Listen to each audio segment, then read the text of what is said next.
بسم اللہ الرحمن الرحیم۔ مرنے سے پہلے یہ سورت لازمی پڑھ لو۔ ملک الموت ماں سے زیادہ مہربان ہوگا، روح کو نرمی کے ساتھ جسم سے نکالے گا انشاءاللہ۔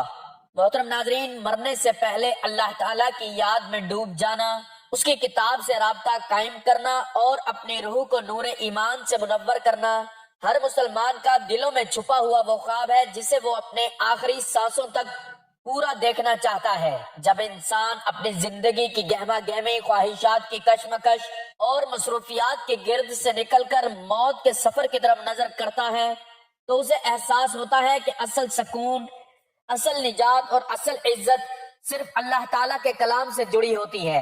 اسی پس منظر میں جب یہ بات کہی جاتی ہے کہ مرنے سے پہلے یہ سورت لازمی پڑھ لو، ملک الموت ماں سے زیادہ مہربان ہوگا، روح کو نرمی کے ساتھ جسم سے نکالے گا انشاءاللہ، تو اس سے مراد وہ روحانی کیفیت ہوتی ہے جو قرآن کریم کی تلاوت، اس کے پیغام پر یقین اور اللہ کی رحمت سے امید رکھنے کے نتیجے میں دل کے اندر پیدا ہوتی ہے۔ ہمارے اسلاف ہمیشہ اس حقیقت کی طرف متوجہ کرتے رہے ہیں کہ قرآن نہ صرف زندگی میں رہنمائی کا ذریعہ ہے بلکہ موت کے لمحات میں بھی بندے کے لیے سکون قلب کا سہارا بن جاتا ہے۔ انسان جب کسی مخصوص سورت کی تلاوت کرتا ہے تو اس کے دل میں اللہ کی رحمت پر اعتماد اور آخرت کی اس مزید گہری ہو جاتی ہے، اور یہی کیفیت اسے آخری وقت میں خوف کی بجائے اطمینان کی جانب لے جاتی ہے۔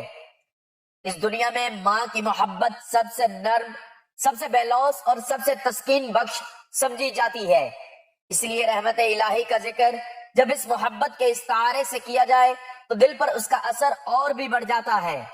اللہ اور اس کے فرشتوں کی رحمت یقیناً بندوں کے لیے وسیع ہے، اور ایک مومن کی یہ امید کہ اس کی روح نرمی کے ساتھ قبض کی جائے گی اسے نہ صرف عبادت پر ابھارتی ہے بلکہ دنیا کی تکالیف برداشت کرنے کا حوصلہ بھی دیتی ہے۔ یہی وجہ ہے کہ مسلمان ہمیشہ اپنی آخری منزل کو روشن بنانے کے لیے قرآن سے رشتہ مضبوط کرتے ہیں اور زندگی کی آخری گھڑیوں تک یہی دعا کرتے ہیں کہ اللہ تعالیٰ ان پر اپنا فضل فرمائے اور ان کے لیے موت کو آسان بنا دے۔ ہماری آج کی ویڈیو بھی قرآن پاک کی ایک ایسی سورت پڑھنے کے حوالے سے ہے کہ جو شخص مرنے سے پہلے اس سورت کی تلاوت کر لیتا ہے تو ملک الموت ماں سے زیادہ مہربان ہو جاتا ہے، روح کو نرمی کے ساتھ جسم سے نکالتا ہے اور انسان کی آخرت کی منزلیں آسان ہو جاتی ہیں۔ تو وہ سورت مبارکہ کون سی ہے، اس کے بارے میں جاننے کے لیے گزارش ہے کہ ویڈیو کو آخر تک لازمی دیکھیے گا تاکہ دلوں میں قرآن کی محبت پھر سے جاگے اور انسان اپنی آخرت کی تیاری میں ایک قدم آگے بڑھا سکے۔ محترم ناظرین، اللہ تعالیٰ قرآن مجید پارہ نمبر 29 سورۃ القیامہ آیت نمبر 22 تا 23 میں ارشاد فرماتا ہے، ترجمہ: کچھ منہ اس دن تر و تازہ ہوں گے، اپنے رب کو دیکھتے ہوں گے، اور کچھ منہ اس دن بگڑے ہوئے ہوں گے، سمجھتے ہوں گے کہ ان کے ساتھ وہ کچھ کیا جائے گا جو کمر توڑ دے گا۔ ہاں جب جان گلے تک پہنچ جائے گی اور کہیں گے کہ ہے کوئی جو جھاڑ پھونک کرے، اور وہ سمجھ لے گا کہ یہ جدائی کی گھڑی ہے اور پنڈلی سے پنڈلی لیٹ جائے گا، اس دن تیرے رب ہی کی طرف ہانکنا ہے۔ ان آیات میں مومن اور کافر کی پہچان کا ذکر ہے کہ مومن کا چہرہ تر و تازگی بسبب دیدار الہی کے جو برحق ہے ظاہر ہوگی، مگر کافر کا منہ کالا بدنما ہوگا جو اس کے دل کا حال ظاہر کرے گا، جیسے دل و جگر کی بیماری والے کا ہوتا ہے جو بسبب سخت عذاب اور رسوائی کے مرتے وقت ہی ظاہر ہو جاتا ہے کہ کافر کی جان اس کے جسم سے کھینچ کر نکالی جائے گی جو پاؤں کے ناخنوں سے شروع ہوگی۔ اس وقت کافر جھاڑ پھونک کا مطالبہ کرے گا تاکہ اسے شفا ہو اور وہ بچ جائے، یا پھر اس کی جان آسانی سے نکلے، یہ سمجھتے ہوئے کہ اب جدائی کی گھڑی ہے، اپنے بال بچوں اور گھر بار وہ چھوڑ کر جا رہا ہے جس کا اسے بہت دکھ ہوگا، مگر وہ عذاب الہی میں گرفتار ہو کر مثل جانوروں کے ہاں کا ہو جائے گا، ذلت کا عذاب اس کی کمر توڑ دے گا۔ اس کے برعکس مومن عذاب الہی سے محفوظ رہے گا، دیدار الہی کا جذبہ اس کے چہرے سے ظاہر ہوگا، بالکل اسی طرح جس طرح پیارا پیارے سے ملتا ہے۔ تمام عالم غیب کی خبریں ہیں جو اللہ تعالیٰ نے حضور نبی کریم صلی اللہ علیہ وآلہ وسلم کو عطا فرمائی ہیں۔ ایمان میں اضافہ اور ارشادات کی روشنی میں مومن کے لیے ہدایت عطا ہوگی تاکہ اس پر عمل کر کے وہ انعامات پانے کا مستحق ہو سکے جو خدا اور رسول نے اور اللہ کے نیک بندوں نے بیان کیے ہیں، کیونکہ مومن کے لیے موت کا پیغام حضور نبی اکرم صلی اللہ علیہ وآلہ وسلم سے ملنے کا ذریعہ ہے کہ دیدار کا دن ہے، موت کسی کو چھڑاتی ہے اور کسی کو ملاتی، لہذا موت کافر کی رسوائی کا وقت ہے اور مومن کی عزت افزائی کا دن ہے۔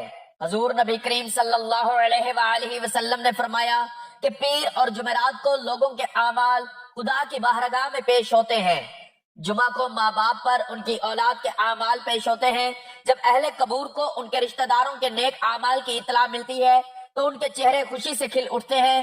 اس لیے اے بندگان خدا، اپنے بد اعمال سے اپنے رشتہ داروں کو قبر میں ایذا نہ دو۔ کفار کا کیا حال ہے کہ وہ تو خود عذاب میں مبتلا ہوتے ہیں، انہیں دوسروں کی کیا فکر۔ اللہ کی اطاعت میں زندگی کا مقام۔ طبرانی نے حضرت عبادہ بن صامت رضی اللہ تعالیٰ عنہ سے روایت کیا ہے کہ حضور نبی کریم صلی اللہ علیہ وآلہ وسلم نے فرمایا کہ کیا میں تمہیں سب سے بہتر آدمی کی خبر نہ دوں؟ اس پر صحابہ کرام نے عرض کیا کہ فرمائیے۔ حضور نبی کریم صلی اللہ علیہ وآلہ وسلم نے فرمایا کہ تم میں اسلام کی حالت میں جس کی عمر زیادہ ہو اور اس نے کام اچھے کیے ہوں۔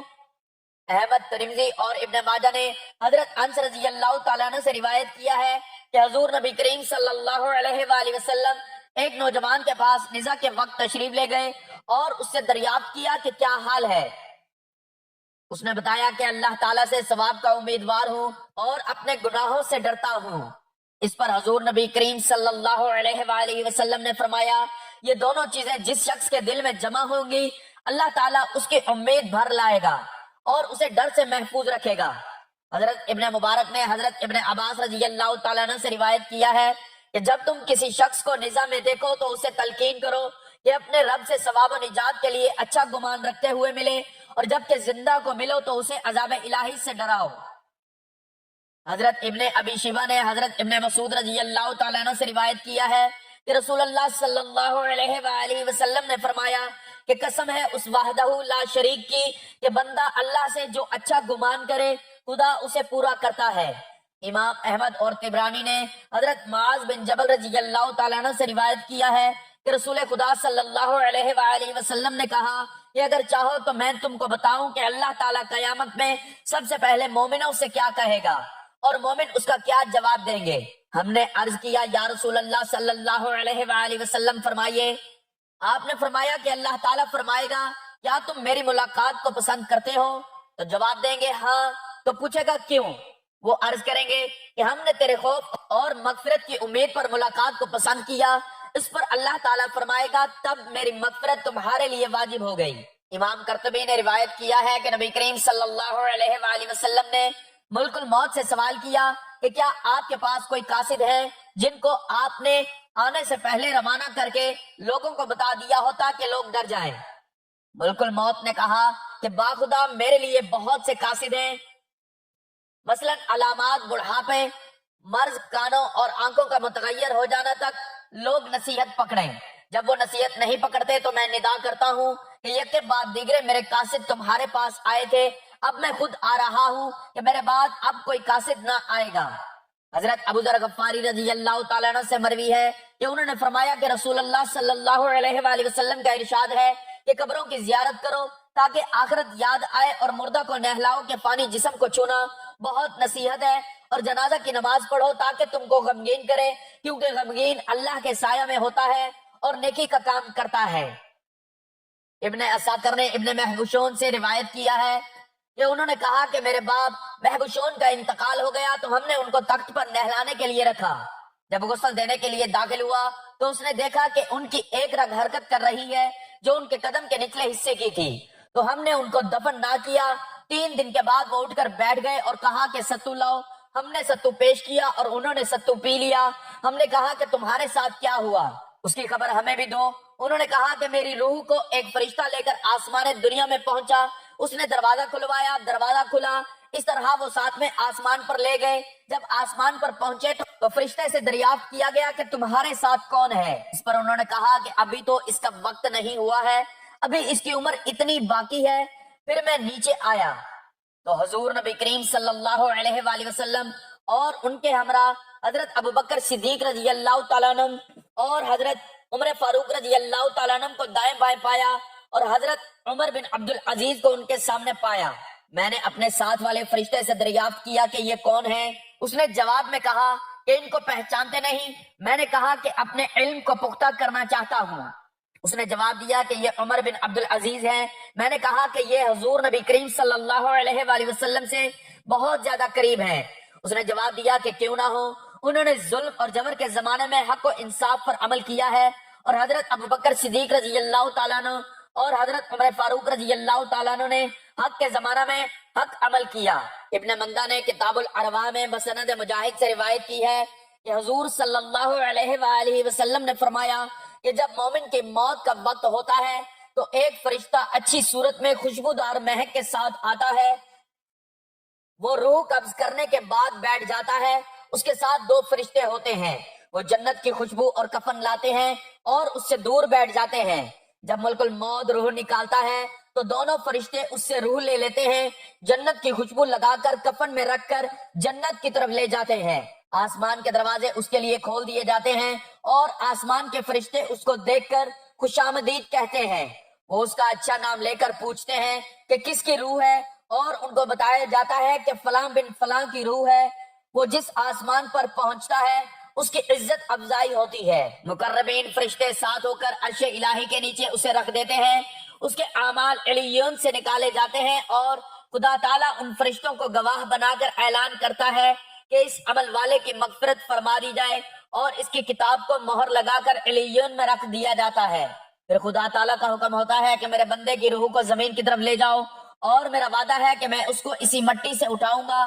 جب میت کو قبر میں رکھ دیا جاتا ہے تو زمین کہتی ہے کہ جب تو میرے اوپر چلتا تھا تو میرے نزدیک پسندیدہ تھا، اب تو میرے پیٹ میں آ گیا ہے، تیرے ساتھ کیا کروں گی؟ ظاہر ہو جائے گا، حد نگاہ تک اس کی قبر وسیع ہو جاتی ہے اور پاؤں کی جانب جنت کا دروازہ کھول دیا جاتا ہے، اور اس کو کہا جاتا ہے کہ میٹھی نیند سو جاؤ، مگر اس کے نزدیک قیامت جلد ہی قائم ہو جائے گی، بہت پسندیدہ ہوتی ہے۔ حضور نبی کریم صلی اللہ علیہ وآلہ وسلم نے فرمایا کہ جس کی عمر لمبی ہو اور اس کا عمل اچھا ہو وہ سب سے بہتر ہے۔ اس لیے خدا تعالیٰ سے ڈرتے رہنا، اس سے حسن ظن رکھنا، ثواب کا امیدوار بننا اور گناہوں سے ڈرنا سب کچھ باعث نجات ہے۔ خدا سے اچھا گمان رکھنا نجات کا باعث ہے، کیونکہ خدا تعالیٰ نے فرمایا ہے کہ وہ اپنے بندے کے ساتھ اس کی ماں کی محبت سے 70 گنا زیادہ محبت رکھتا ہے۔ مومن کے لیے ملک الموت کا خدا کا سلام پہنچانا خاتمہ بالایمان بالخیر کی خبر ہے۔ مومن کی موت کے وقت اس کے پاس کلمہ طیبہ کی تلقین کرنا، یعنی خود کلمہ شریف پڑھ کر اس کو سنانا تاکہ وہ سن کر کلمہ شریف پڑھے۔ مرنے والے کے خاتمہ بالایمان کے گواہ ہو جاتے ہیں اور وہ جنتی ہو جاتا ہے۔ فرمایا بہترین عمل یہ ہے جس کو موت کی یاد خوف زدہ کرتی ہے، اس کی قبر جنت کا باغ بنے گی۔ حضرت علی رضی اللہ تعالیٰ عنہ نے فرمایا کہ لوگ سو رہے ہیں، جب مر جائیں گے تو جاگ اٹھیں گے، اس لیے خواب غفلت سے بیداری اس کی اصلاح ہے۔ حضور نبی کریم صلی اللہ علیہ وآلہ وسلم نے فرمایا کہ اللہ تعالیٰ ملک الموت کو اپنے ولی کے پاس بھیجتا ہے، اس کے ساتھ 500 فرشتے ہوتے ہیں جو جنت کا خوشبودار کفن ساتھ لاتے ہیں۔ ہر فرشتہ میت کے ہر عضو پر ہاتھ رکھتا ہے، ریشم کو اس کی تھوڑی کے نیچے بچھاتے ہیں، جنت کا دروازہ کھول کر دکھایا جاتا ہے اور اس کا دل جنت کی رغبت کرتا ہے۔ ملک الموت اس پر ماں سے زیادہ مہربان ہوتا ہے کیونکہ یہ خدا کا محبوب ہے، اس کی روح اس طرح نکالی جاتی ہے جس طرح آٹے سے بال۔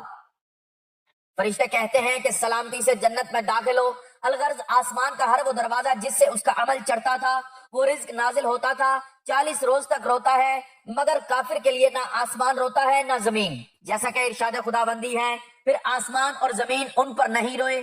حضور نبی کریم صلی اللہ علیہ وآلہ وسلم نے فرمایا کہ جس کسی نے وفات کے وقت 3 مرتبہ لا الہ الا اللہ العلیم الکریم، یعنی اللہ کے سوا کوئی معبود نہیں، وہی خوب جاننے والا اور نہایت کرم والا ہے، پھر 3 مرتبہ بسم اللہ الرحمن الرحیم الحمدللہ رب العالمین الرحمن الرحیم مالک یوم الدین ایاک نعبد و ایاک نستعین اہدنا الصراط المستقیم صراط الذین انعمت علیہم غیر المغضوب علیہم ولا الضالین، اور 3 مرتبہ تبارک الذی بیدہ الملک یحیی و یمیت وہو علی کل شیء قدیر، یعنی بہت بابرکت ہے وہ ذات جس کے ہاتھ میں بادشاہی ہے، وہی زندگی دیتا ہے اور موت دیتا ہے اور وہ ہر چیز پر قادر ہے۔ پڑھا وہ جنت میں بغیر حساب کے داخل ہوگا۔ تو ناظرین محترم، آپ نے بھی اس عمل کو بتائی گئی ترتیب کے مطابق لازمی کرنا ہے کہ جس میں قرآن پاک کی ایک بہت ہی پیاری سورت پڑھنی ہے، کہ جس کے پڑھنے سے ملک الموت ماں سے بھی زیادہ مہربان ہو جاتا ہے۔ جو یہ عمل کرتا ہے، قرآن کی روزانہ یہ سورت مبارکہ پڑھتا ہے، اس کی روح کو نرمی سے نکالا جاتا ہے۔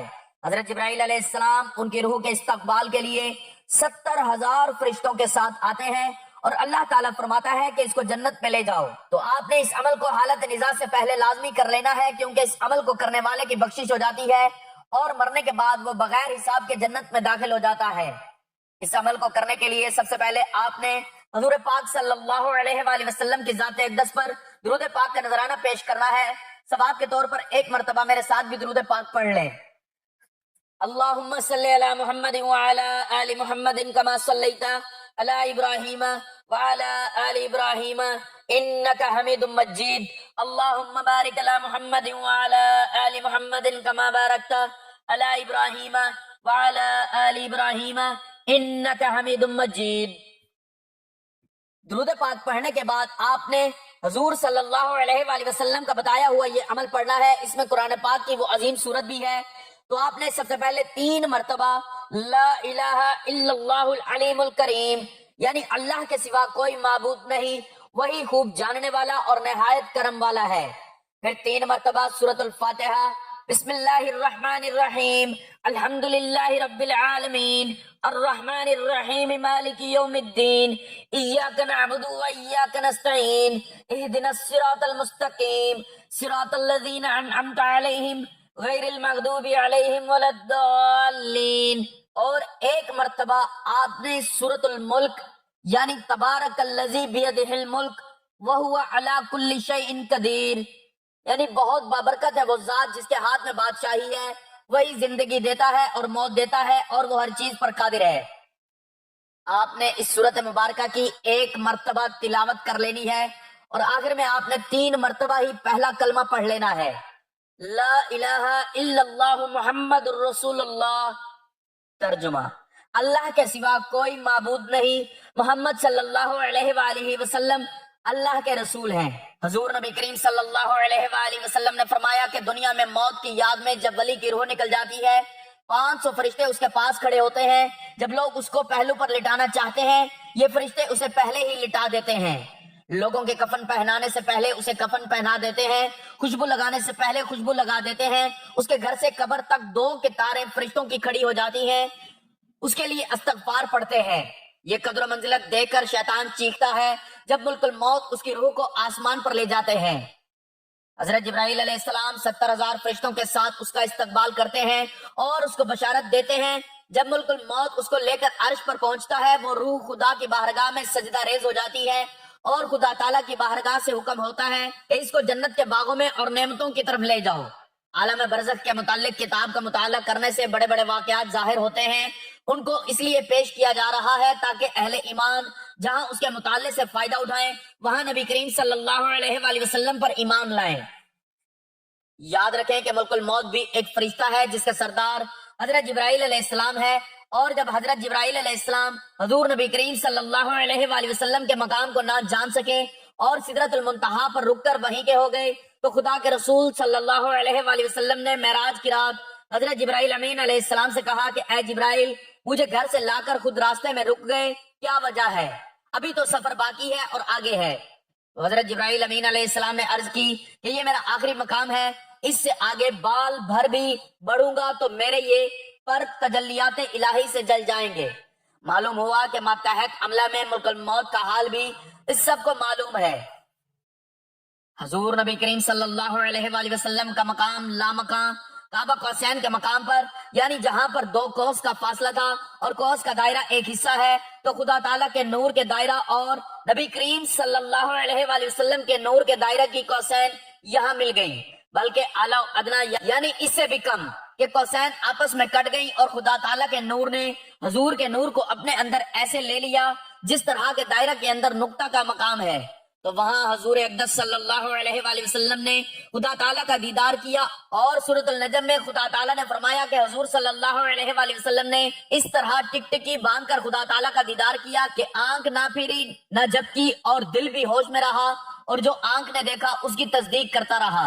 معلوم ہوا جب ملک الموت حضرت جبرائیل علیہ السلام کے ماتحت حملہ ہو کر یہ مقام رکھے کہ دنیا کے سامنے مثل چشت ہو اور جہاں سے چاہے اٹھا لے، تو حضور اقدس صلی اللہ علیہ وآلہ وسلم کے علم کا کیا مقام ہے؟